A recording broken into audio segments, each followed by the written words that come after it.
first royal palace was built. Our famous ruler, King Matthias, had a wonderful Renaissance palace in the 15th century. Unfortunately, the Turks conquered the castle area in the 16th century, and they didn't move into the building. Instead, they used it as a munition store. Because of this, it blew up twice. The first time, a lightning storm caused it. Second time due to the reconquest of the castle area at the end of the 17th century, during which it was completely destroyed. The royal palace got its Baroque style from the Empress Maria Theresia, who ruled in the 18th century. After this, some alteration was made during the reign of Emperor Franz Joseph. During the Second World War, the royal palace burned out, and that's why there are only museums in there.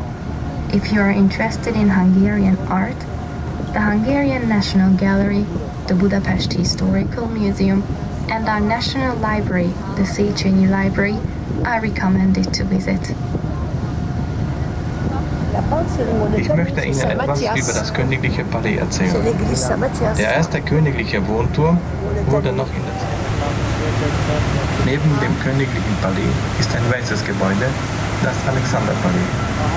Dieses Gebäude ist das einzige neoklassizistische Gebäude im Burgviertel. Heute ist das Alexanderpalais die Residenz des Staatspräsidenten. Next to the Alexander Palace is a yellow building, a former monastery, which today is a dance theater. Between the Royal Palace and the Alexander Palace, there is the funicular, which is the second oldest one in Europe. The original train bridge was blown up during the Second World War, so you can only see the true reproduction. Jetzt gelangen wir zur Kettenbrücke. Diese Brücke, die Sie sehen, ist eine Rekonstruktion. Die vorhergehende Brücke war die allererste feste Brücke über die Donau, in Mitte des 19. Jahrhunderts. Das ist eine sehr interessante Geschichte, wie die erste Kettenbrücke gebaut wurde. Wir hatten einen großen ungarischen Grafen, dessen Name Graf Széchenyi war. Er weilte in England, in Marlow. Dort hat er eine kleine Brücke gesehen und die Brücke hat ihm so gut gefallen, dass er den Architekt der Brücke, Adam Clark, einen schottischen Ingenieur, aufsuchte. Széchenyi hat dann Adam Clark nach Ungarn eingeladen und dieser hat die Einladung angenommen. Auf diese Art und Weise ist Adam Clark nach Ungarn gekommen.